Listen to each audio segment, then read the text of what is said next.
एक निश्चित धन 3 वर्ष में 550 और 4 वर्ष में 650 हो जाता है, तो धन ज्ञात करो। तो ये क्वेश्चन बहुत ही ज़्यादा इंपॉर्टेंट है और ऐसा क्वेश्चन अगर एग्जाम में आता है तो काफ़ी बच्चे पसीना पसीना हो जाते हैं और ऐसा क्वेश्चन है वो करने में काफ़ी ज़्यादा टाइम वेस्ट कर देते हैं या फिर ऐसा क्वेश्चन छोड़ के आ जाता है।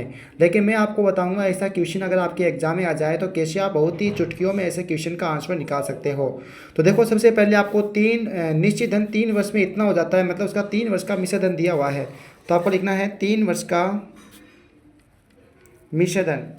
3 वर्ष का मिश्र धन ये कितना दिया है, तो 3 वर्ष का जो उसने मिश्र धन दिया है वो दिया है कितना, 550 रुपये। उसके बाद में ये 4 वर्ष का मिश्र धन भी दे रखा है 650 रुपये।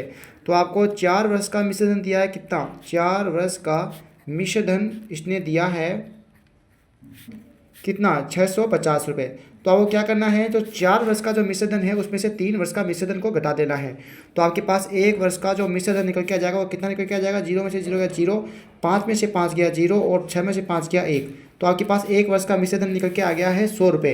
अब आपको क्या करना है, अब इसको आपको 3 वर्ष का जो आपने 1 वर्ष का ब्याज निकाल लिया है, यानी 4 वर्ष का है और ये 3 वर्ष का मिश्र धन है, तो यहाँ से आपने 1 वर्ष का ब्याज निकाल लिया 100 रुपये। अब आप क्या करोगे, 3 वर्ष का ब्याज निकालोगे, तो 3 वर्ष का ब्याज हो जाएगा 3 गुणा 100, कितना हो गया, 300 रुपये हो गए।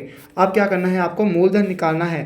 तो मूलधन निकालने के लिए क्या करोगे आपको 3 वर्ष का जो मिश्र धन है, 3 वर्ष का मिश्र धन कितना है, 550, इसमें से 3 वर्ष का ब्याज को घटा दोगे तो आपका 3 वर्ष का जो आपका जो मूलधन है वो निकल के आ जाएगा। तो मूलधन निकल के आ जाएगा 550 माइनस 300, तो आपका कितना निकल के आ जाएगा, 0 से 0, 5 में 0 गया 5 का 5 और 5 में से 3 गए 2, तो आपका 250 रुपये आपका मूलधन निकल के आ जाएगा।